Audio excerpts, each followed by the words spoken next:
California for the Americans.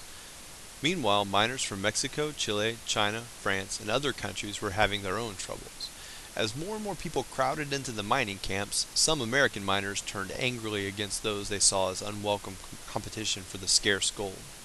California for the Americans, shouted American miners, perhaps forgetting that California had been part of the United States for only a year. California's government responded in 1850 with the foreign miners tax, requiring foreign-born miners to pay a fee every month to stay at the mines. Tax collectors and people pretending to be tax collectors started roaming through immigrants' mining camps, demanding the payment. This often led to fights. "I was sorry to stab the poor creature," one collector said after viciously snatching cash from a Chinese miner, "but the law makes it necessary to collect the tax."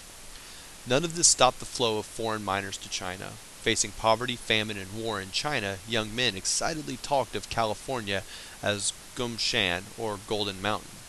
By 1852, more than 20,000 men had sailed from China to California, and thousands more made the trip in the following years. Back home in China, wives of the absent miners were singing a new song. "Oh, don't ever marry your daughter to a man from Gold Mountain. Lonely and sad, a cooking pot is her only companion." Chinese miners dreamed of finding some quick gold in California and then heading back home. They had a hard time with the gold part. The tax on foreign miners was one problem. Another was that American miners kept chasing them off any decent mining site they happened to find. Most of them stayed on in California, though, determined to find new opportunities. Remember these guys. They're going to play a major role in the story of the West. The mystery of Joaquin Murrieta. Mexican miners were clashing with Americans as well. There was plenty of leftover anger from the recent U.S.-Mexican War. Also, many Mexicans had mining experience and were good at digging gold, which some Americans found annoying. This hostility led to one of the most famous stories of the gold rush. According to one version, it all began one day when a young miner from Mexico named Joaquin Murrieta was riding a horse that belonged to his brother. A group of American miners thought they recognized the horse as one that had been stolen from them, and they approached Murrieta. One of the Americans said, "You were the chap that's been stealing horses and mules around here for the last 6 months, are you?" "You charge me unjustly," replied Murrieta. "I borrowed this horse from my half-brother, who bought it from an American, which he can easily prove." "You are nothing but a dirty thief," the American yelled. "Hang him! Hang him!" the others shouted. The men pulled Murrieta off the horse, tied him up, and dragged him to his brother's cabin. They wrapped a rope around his brother's neck and hanged him from a tree. Then they tied Murrieta to the same tree and whipped him while his brother's body swung back and forth from the branch above. After burying his brother's body that night, Murrieta swore he would never rest until he spilled the blood of his enemies. One by one, over the following weeks, the men who had attacked him were found dead at their campsites, and from that point on, no American miner was safe from Murrieta's fury. At least, that is how the story went in a book called The Life and Adventures of Joaquin Murrieta, the Celebrated California Bandit, published in 1854 by a Cherokee Indian author named Yellowbird. Yellowbird claimed to have collected the tale from local sources. He must have made up the dialogue, though, and probably some of the details, too. But he definitely didn't make up the person. There really was a miner named Joaquin Murrieta who moved with his family from Mexico to the California mines in 1850. Murrieta family members report that Joaquin and his brother were attacked just as the book described. Murrieta shows up in California newspapers too, which printed story after story about the notorious outlaw Joaquin. The papers describe Murrieta as a vicious killer who led a band of bloody thieves, including a three-fingered sidekick named Manuel Tres Dedos Garcia. But to Mexicans, he became a heroic figure, a Robin Hood battling back against gold-grabbing Americans. Soon after the governor of California offered a $5,000 reward for the capture of Joaquin Murrieta, a company of rangers surrounded what they believed to be his gang. They shot the men, cut off Joaquin's head, put it in a jar of brandy, brought it back to town, and charged people $1 to see it. They didn't seem to mind that people who knew Murrieta said it was not his head. For years after this, people continued to claim they had seen the mysterious Joaquin, or to have been robbed by him. What really happened to Joaquin Murrieta? No one knows. Time to give up?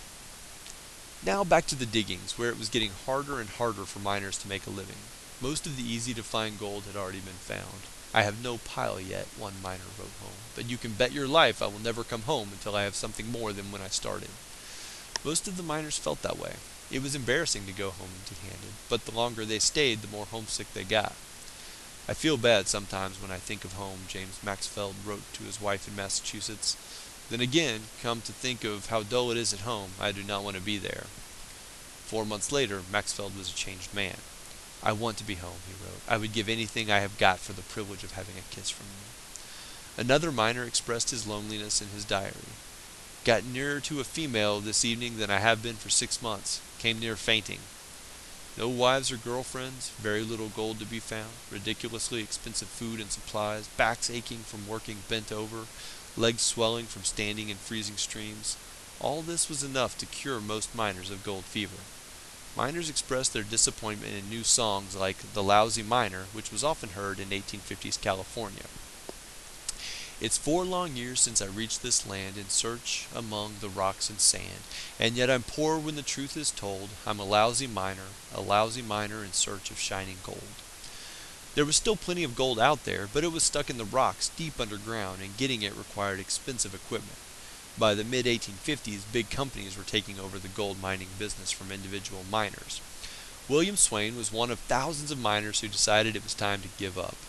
I have made up my mind that I have got enough of California and am coming home as fast as I can, he wrote. Gone were his dreams of marching back to his family with a fortune. I shall get home with only 700 or 800, he warned his wife, but I am thankful for small favors. Historians estimate that of all the people who came to California in search of gold, only 1 in 20 left the diggings richer than when he arrived. Swain was just happy to get home, especially when he saw that the entire town had come out to greet him. I have been many miles and seen many places, he said, but this is the finest sight I have ever seen. Maybe I'll stay. Others decided to settle in California. This was easier said than done for some. Biddy Mason and her 3 young daughters wanted to stay. Unfortunately for them, Robert Smith was determined to leave. Smith held the Mason family as slaves, even though California had joined the Union as a free state in 1850. By 1855, Smith realized that Biddy Mason knew slavery was illegal in California. That's when he announced it was time to move to Texas, where slavery was legal. Mason had no intention of going. She contacted free black friends in Los Angeles and told them her story. The friends went to a local judge who agreed to hear her case. In a courthouse packed with curious spectators, Robert Smith tried to claim that Mason and her daughters weren't really slaves. He treated them just like family, he insisted. Mason saw things differently as she told the judge. I always feared this trip to Texas since I first heard of it. Mr. Smith told me I would be just as free in Texas as here. She didn't believe that. Neither did the judge, who ruled that Mason and her daughters were free and could live wherever they wanted. They joined the growing black community in Los Angeles. But wait, there's more! Biddy Mason was one of thousands who chose to stay and build a future in California. By 1860, the state population would zoom toward 400,000. California's quick growth was one major effect of the gold rush. Another effect, many of the miners who caught gold fever were never really cured. As they headed back home, they couldn't help themselves. They kept looking for gold. That's what George Jackson was doing in the Rocky Mountains in January 1859. It was much too late in winter to be out in these snowy mountains, but Jackson had heard rumors of gold being spotted in the area. He decided to search for one more day before heading back to Denver, which then had a total of 20 buildings. He found a promising-looking spot along Clear Creek. The dirt was frozen so solid he had to build a fire on top of it before he could scoop some into his drinking cup. He swirled the cup around, slowly splashing out the dirt and water. Soon all that remained in the bottom of his cup was about an ounce of gold flakes. I went to bed and dreamed of riches galore, Jackson said. I had struck it rich. There were millions in it. News of Jackson's find set off a whole new gold rush as more than 100,000 people raced to the Rocky Mountains of Colorado. And Jackson was right. There were millions of dollars of gold in those hills. Actually, there were hundreds of millions, though Jackson sold his mine for just a few thousand. From Colorado, hopeful miners fanned out all over the West. It was a mad, furious race for wealth, one miner said. In June 1859, the furious race led a miner named Henry Old Pancake Cornstalk to a rocky hillside in the desert of western Nevada. Comstock got his nickname because he was too lazy to bake bread and always used his flour to fry piles of pancakes. But Old Pancake was feeling energetic on this day. It paid off. He stumbled onto one of the biggest mineral strikes in world history. Or, more precisely, he stumbled onto 2 Irish immigrants who had already found the spot. Comstock liked the looks of it, so he started shouting that the land was his. He was so loud and annoying that the Irish guys finally agreed to make him a partner. The men spent a few weeks digging, finding several ounces of gold a day. They could have gotten even more if it weren't for the heavy bluish sand that kept caking to their boots and shovels. They were constantly stopping to scrape the stuff off and toss it aside. Finally, someone decided to bring a bit of this irritating sand to a nearby town to find out what it was. The answer? Nearly pure silver. This sparked yet another rush, this time to the desert of Nevada. Miners founded the booming town of Virginia City, an old pancakes mine, which became known as the Comstock Lode, produced $400 million in silver and gold over the next 30 years. The 10-Day Millionaire. One of the thousands racing to Nevada was a young man from Missouri named Samuel Clemens. Clemens traveled by stagecoach, which was by far the fastest way to cross the West. By stopping often at stations to trade tired horses for fresh ones, stagecoaches could get you from St. Louis to San Francisco in just 25 days, compared to the 4 months it took people who traveled in their own wagons. Clemens did point out some drawbacks, however. Passengers were quickly coated with dust and bugs, and Clemens and the other passengers sat facing each other on benches packed so tightly that knees bumped. This was only a little painful on smooth sections of road, but when they hit holes and rocks, which were everywhere, passengers smashed together and sent each other flying. First, we would all be down in a pile at the forward end of the stage, nearly in a sitting posture, and in a second we would shoot to the other end and stand on our heads. Samuel Clemens.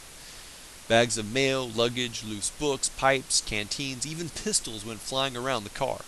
People shouted, "Can't you quit crowding? Take your elbow out of my ribs!" This continued day and night for more than 3 weeks.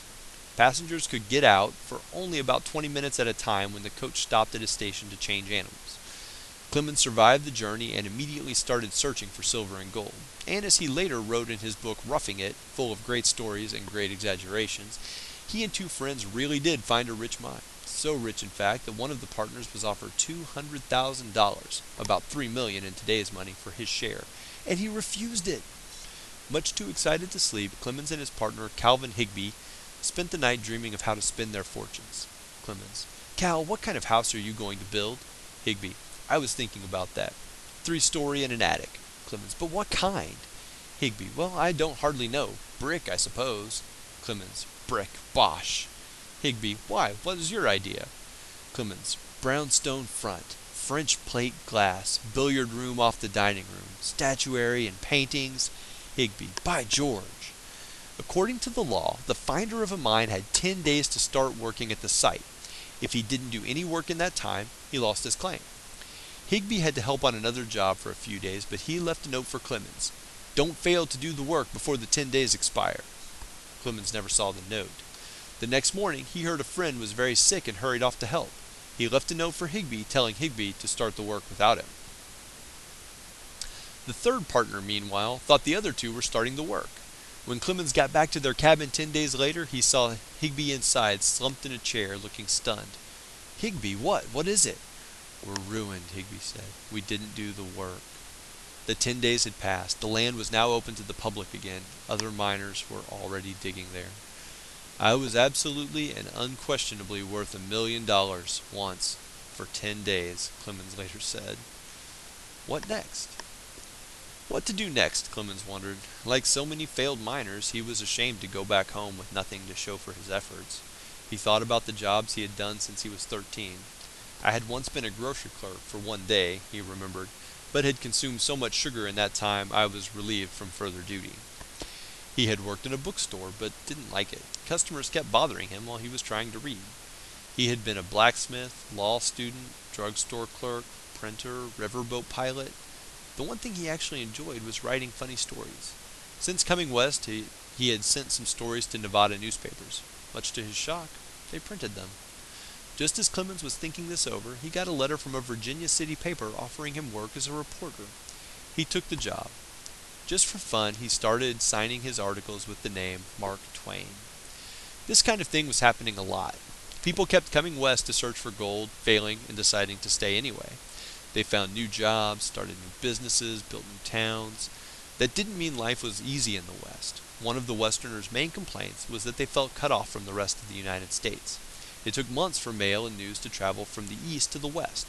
Whenever a ship with mail finally arrived in San Francisco, thousands rushed to the post office, often with blankets under their arms.